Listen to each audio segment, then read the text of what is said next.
Alright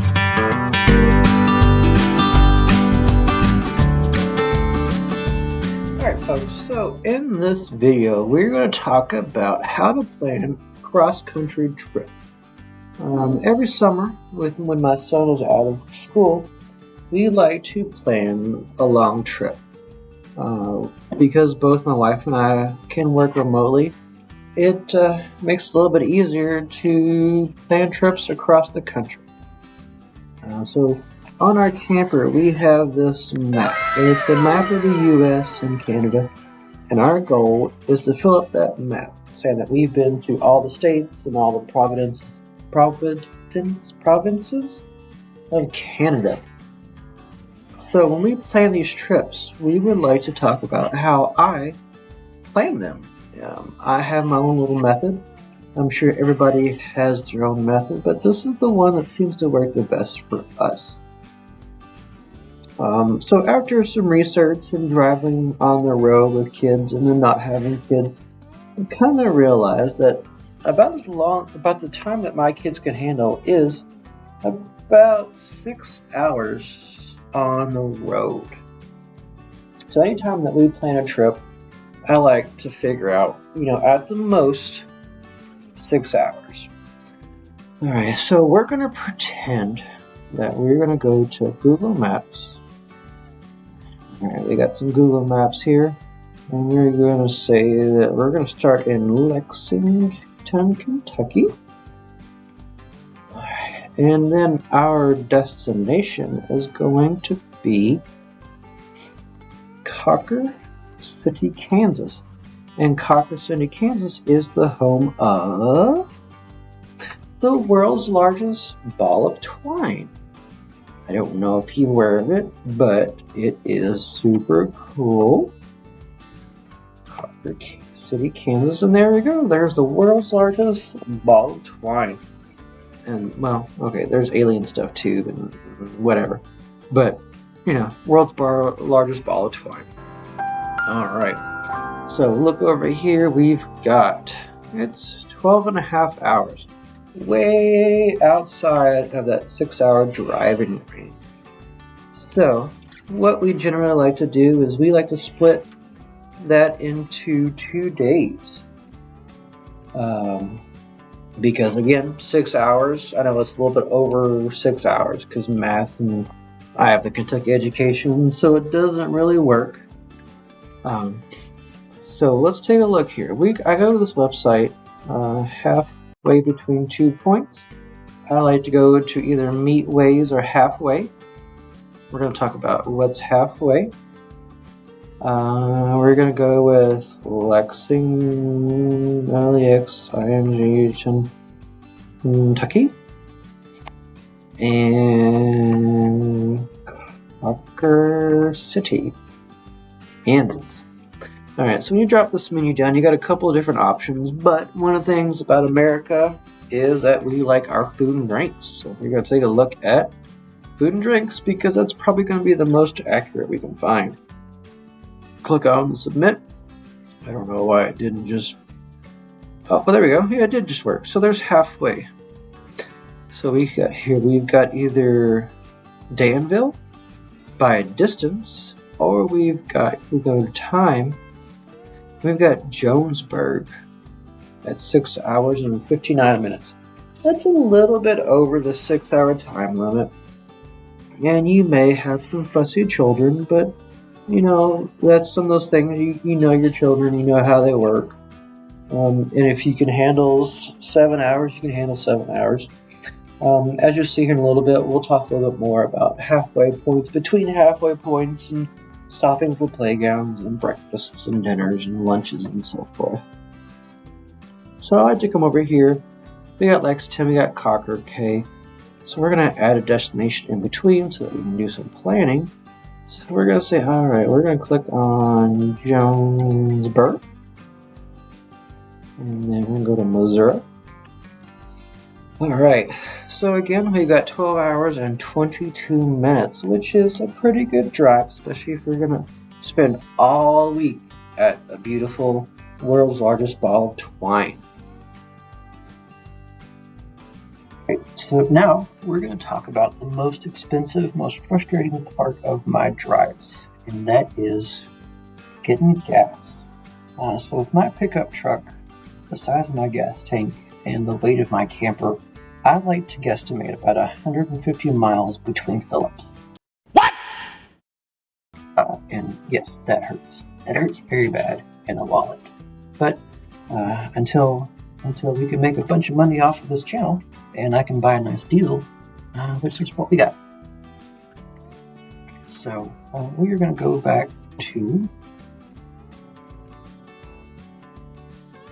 So we're going to go look for Lexington, Kentucky. Directions. We're going to go to Jonesboro, Missouri. Alright, so we're looking at around 398 miles.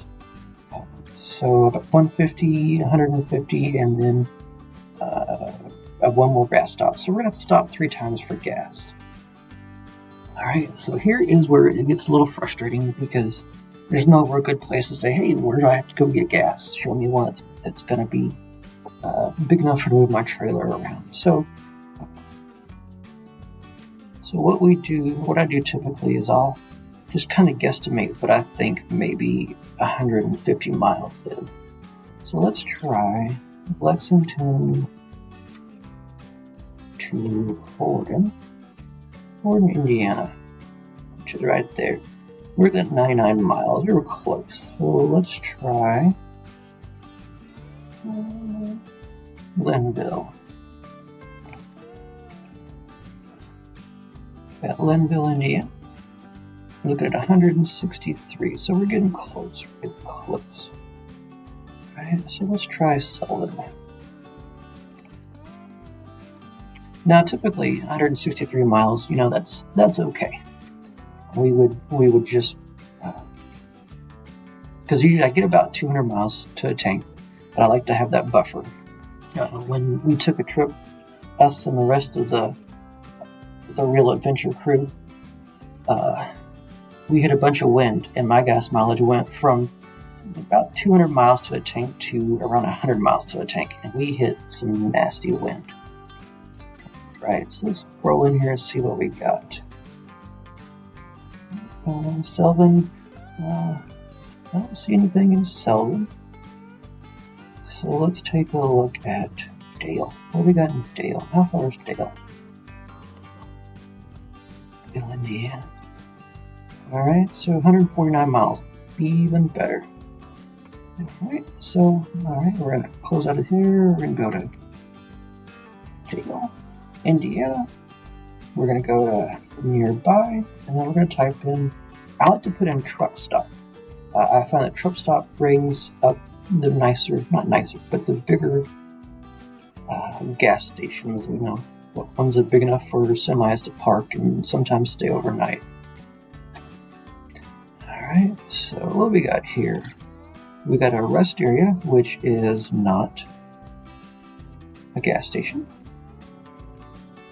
What we got here? We got motels, which are not gas stations. And then what's we got here? We got a Citgo. That's in a city. Yeah, I don't really like gas stations in cities. Not to say that they're bad.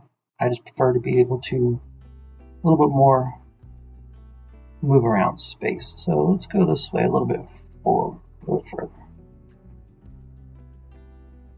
So let's go.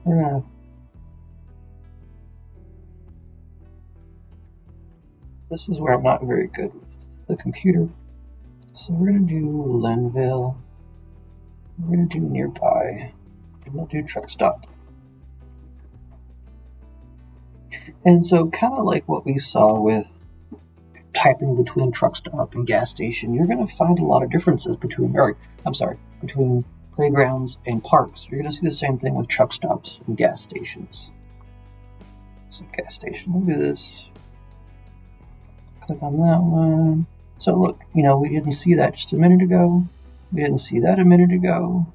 So, what do we got here? What do we have in? We got a Casey's.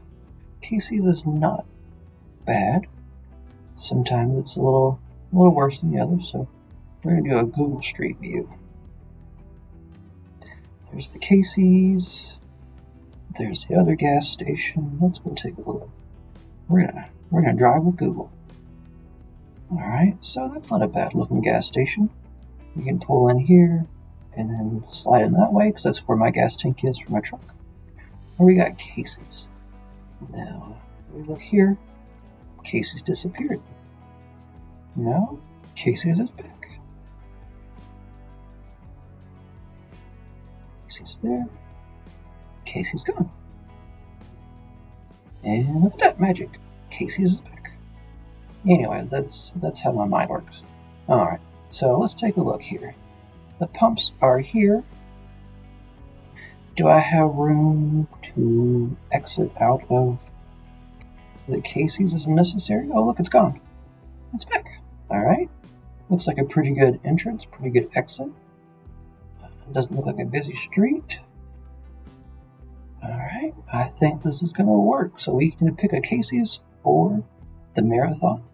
And then usually what happens is, I know I've got two of them, and whenever I get to this intersection, I'll say, alright, this one has an open gas pump that's going to be easy to get, or maybe this one has an open gas pump. Looks like the Marathon may be a little bit of a tighter squeeze. Let's see if it has an exit. Yeah, it's got an exit that'll work. So when I get here, right around here, I'll say, okay, which one looks like it's going to be easier? And so, and usually just which one looks nicer, which one may have the better price. But generally, I'll go with a Casey's or I wouldn't say a nicer place, but a place that's probably going to have snacks or food or a little bit decent gas. Alright, so we know that Jonesburg is halfway between Lexington and Cawker City. One of the things that we've found out traveling over several hours, over several states for a couple of years now, is that our son and now our daughter do not like being cooped up in the truck for more than just a couple hours.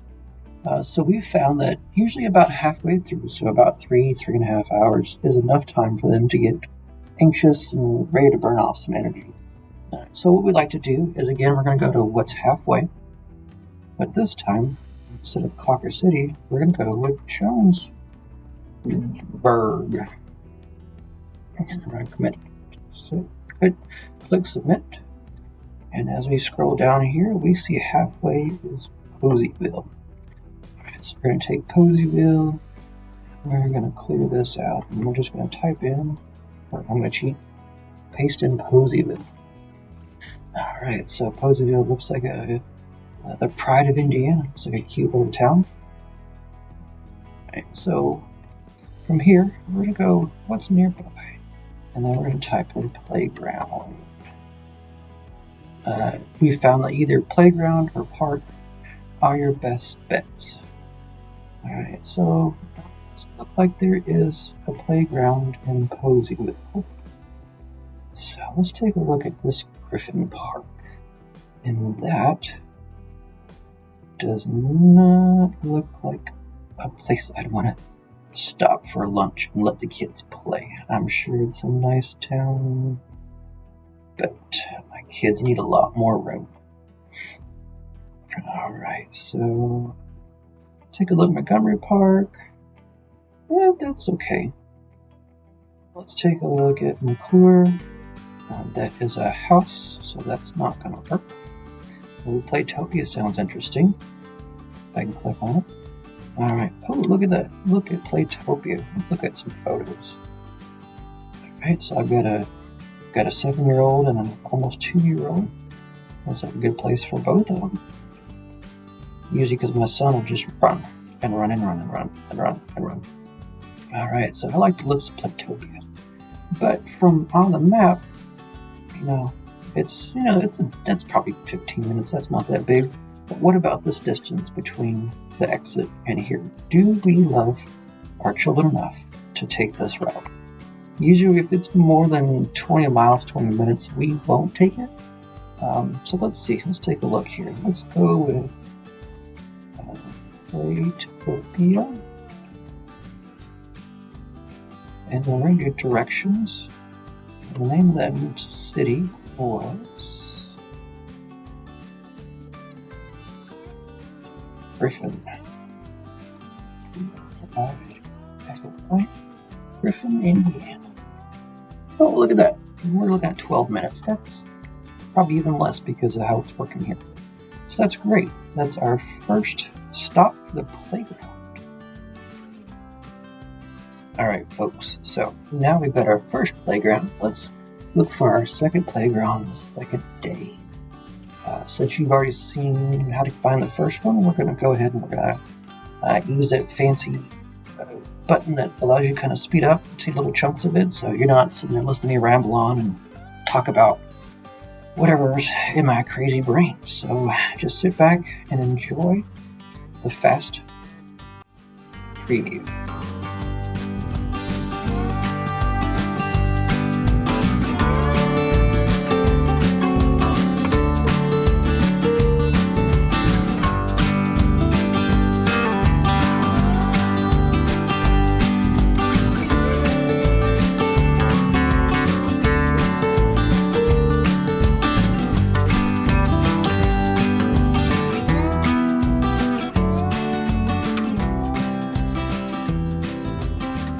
Alright folks, we are going to stop for just a second and give you another example of what we like to do during our trips.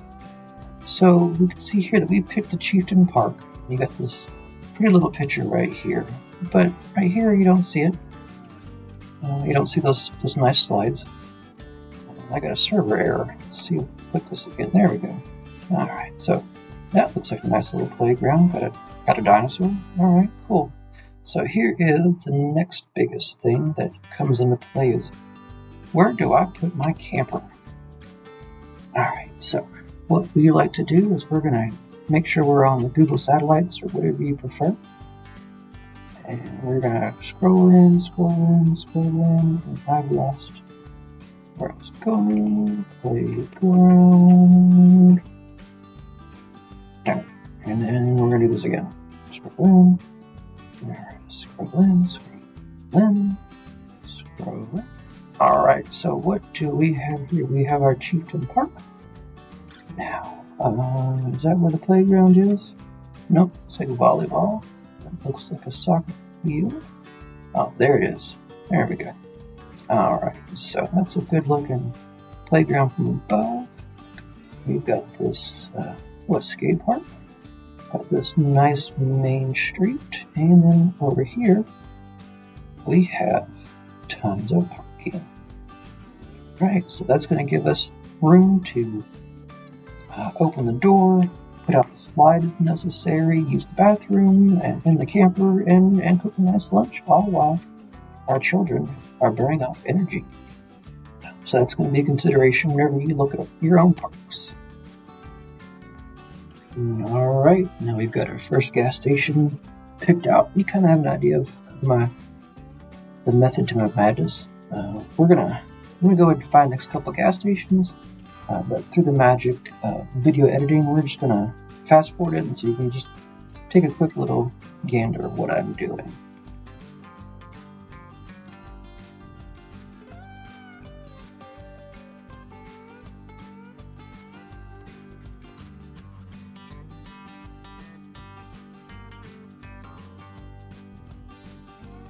Alright, so we're gonna stop the video for just a second here and gonna talk about it.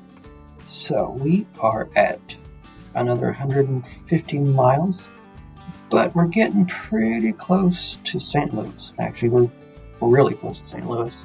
And one of the things that I've learned is I don't really like driving through St. Louis, and two, I absolutely hate stopping to get gas somewhere near a huge city or even a decent sized city.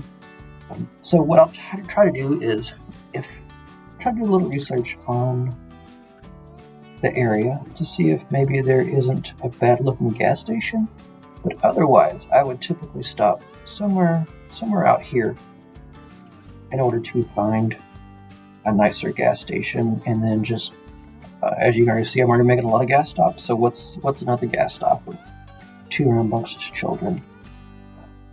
So again, we're going to use the magic of video editing, and we are going to I'll go ahead and find my gas stops, and we get to ride along.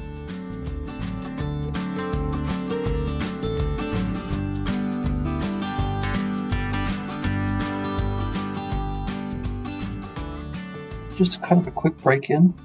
A lot of things that I like to see is, oh hey, look at there, there's a camper. So I pulled a camper. Someone's got a massive trailer here. So it's already looking to be a good idea. Anyways, we'll get you back to fast forward.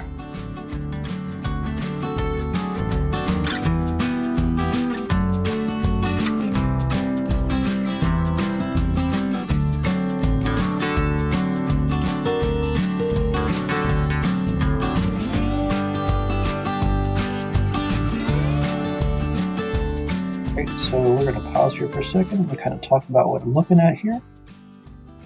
So it frustrates me to no end when I pull into a gas stop and I pick a spot that looks great, truck's going to fit fine, camper's happy, and then the person in front of me decides they just want to mosey on inside and do whatever they want to do for the next 45 minutes while I'm sitting here with two rambunctious kids.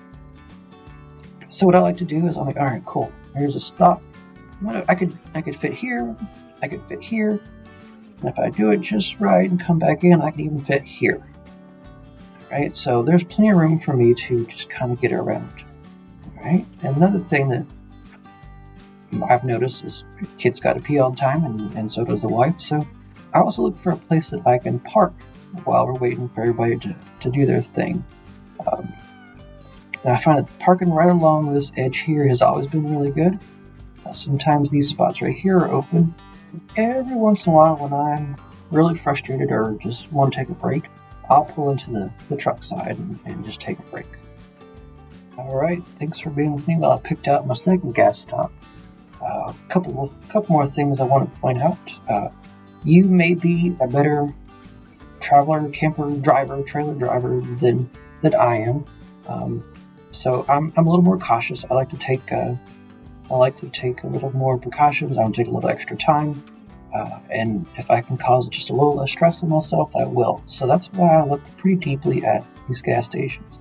But also, my wife is driving. And again, my wife is definitely not a good person when it comes to backing up the camper or driving the camper. She does great. Get her on a straight or flat road or on the curb, she's wonderful. But just like me, she gets a little worked up when it comes to pulling into tight spaces or campgrounds and so forth. So that's also why I pick gas stations that are a little bit bigger than your downtown city ones. One of the things that I've always tried to teach my wife, and she teaches me just based off of some life experience, is that you may not be medically available to drive. You may be sick. You may have hurt yourself. So I always try to make sure she knows exactly what I'm doing, so if she gets hurt or if I get hurt, she can take care of it. And I always try to make sure I know what she's doing. So again, if something were to happen to her, I'm still able to take care of us, get us home. So that's just a little bit of life experience. Got to put my white shoes, my web belt, my cell phone in my holder, and I'm gonna tell you about my life. Blah blah blah blah. Anyways, so again, we're gonna put this on fast forward so you can see us pick out our third stop between St. Louis and our first stop for the night.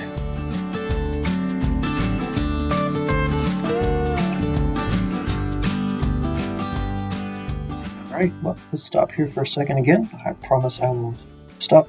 No, I won't stop interrupting the video. Anyways, alright, so we're at O'Fallon, and we've got 82 miles to Jonesburg. Alright, so looks like maybe I don't have to make that third stop. So let's scroll in and see what we got, just to see if there's a gas station. There's a Phillips 66. What does it look like? What's it look like? Maybe we got something here. Here we go. Because one of the things you'll realize is, yeah, you may not need to stop again, but in the morning, you're going to have to stop. So we got our pictures up. Already looking good. Already looking good. Alright, I don't know how to click on pictures. Let's go with the exterior. And alright, we've got not a whole lot to look at, so we'll take a look screen view, or satellite view. But again, you may you may not need to get that third stop for gas, but you're going to need gas before you leave out. Alright, I don't see the gas station here, so maybe Frumpy Joe's is not around anymore. Alright, cool. Anyways, we'll go back to the fast forward and I'll try to find us a gas station.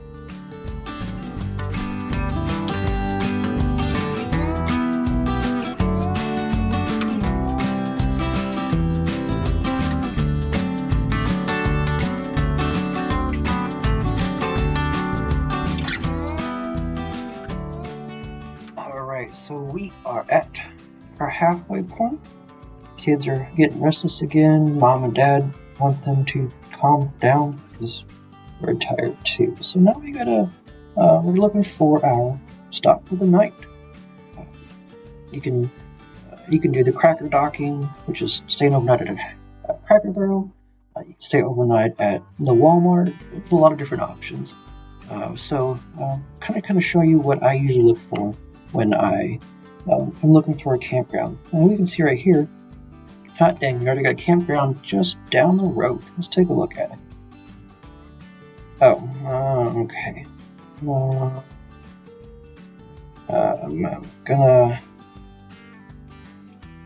I'm probably gonna say no. Alright, yeah, definitely gonna say no. We like a bigger playground for the kids to stay at night. So, got a couple options. We can just go onto Google and then go to Jonesburg, and then we'll go nearby, and then we'll put in campground. So look at here, we've got a bunch of things that show up as campgrounds. What do you think? Alright, so we have stayed in Herman. Herman is a beautiful, beautiful place. It's got a huge playground. It's got a pool if it's open. If you like to ride your bike over long distances, it's right next to the Katy Trail. A bunch of wineries. They also, in October, have a month-long Oktoberfest. So let's see how long it takes to get there. So we're going to Jonesburg, and then we're going to do directions. Alright, we're going to do Herman, Missouri. That's their City Park RV campgrounds. So we're about 30 minutes. Depending on how my wife feels, how we feel, 30 minutes isn't that bad, especially since we already kind of know the area.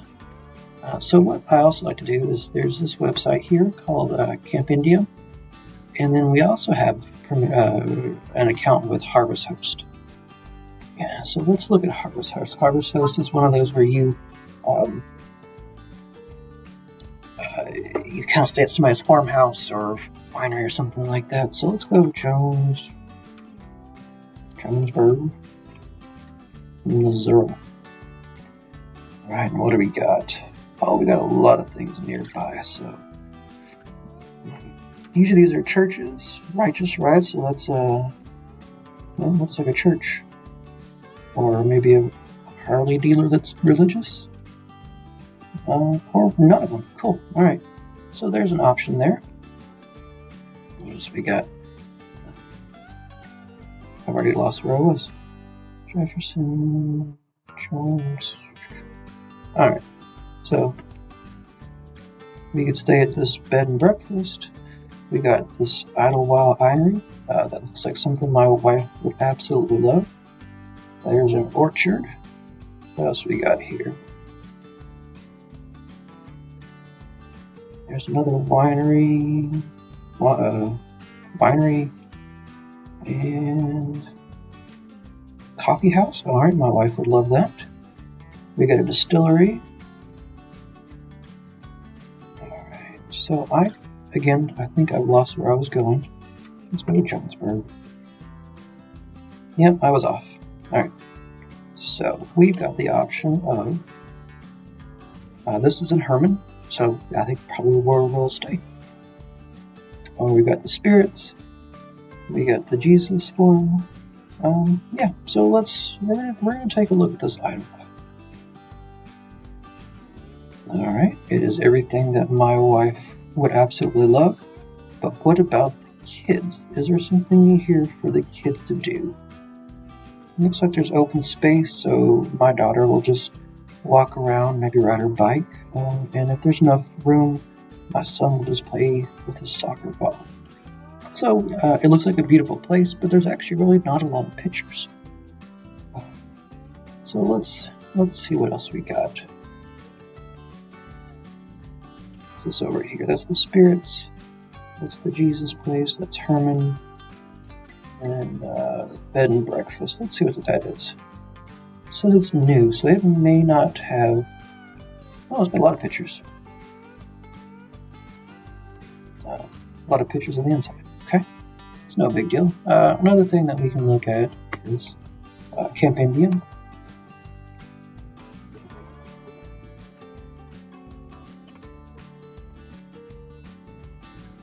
So we can go by, sort by, go to distance, and then, yeah, we'll go with distance. And I'm pretty sure that we have stayed at this campground for lazy days. Nope. Okay. I need to log in to see the rest of the photos, but this also looks very promising. It tells you overall rating, it tells you cell phone signals, even got some reviews of the location. A lot of times I don't really pay attention to the reviews because they're either all 5 stars or 1 stars, and the people complain about, the gravel was a little too sharp for their poor little puppy dog's feet. So let's take a look at this. Lazy Day Campgrounds, Insurance Bowl. And okay, it's an extra 15 miles. That's no big deal at all. So that's what we usually do when we're looking for a place to stop at night.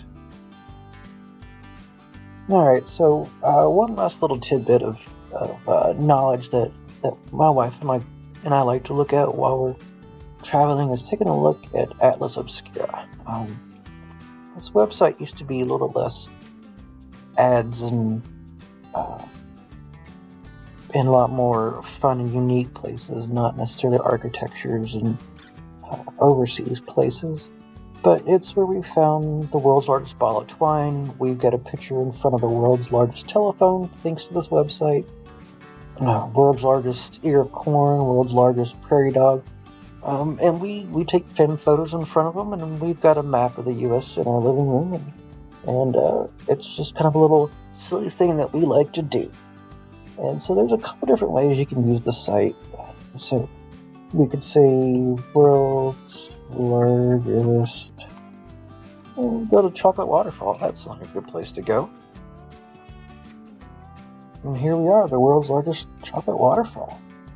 Doesn't look as fun as the Willy Wonka one, but still fun. Let's see, we're gonna go through Missouri. So let's take a look at Missouri. Alright, and then we can look at a map of Missouri. Alright, and we're going to take Interstate 70 across. So what do we have along the way? We got National Churchill Museum. Doesn't sound like a lot of fun. What else we got here? We're 64, which we're coming across. What do we got down here? Anything fun? Pecan Park. Wow, disposal site. Okay, so I'm not really selling it right now for what we like to use it for, but it's a lot of fun. So you can look by Missouri, you can look by the type of attraction you want to see. What else was there? Here's some ideas of places to look at. So I was looking at this the other day. I had a coworker in I believe it was Wyoming or Colorado, and they have a spaceport that is dedicated to Jupiter. Back in 1997, I believe, meteors were supposed to hit Jupiter, and so they felt that it was necessary to open up their city to the people from Jupiter trying to escape. So there's a spaceport, and we didn't know about it until I looked it up for her. So, there's a lot of neat things on here, things you wouldn't normally read about. So yeah, that's just kind of a quick little extra that I've discovered on my trips.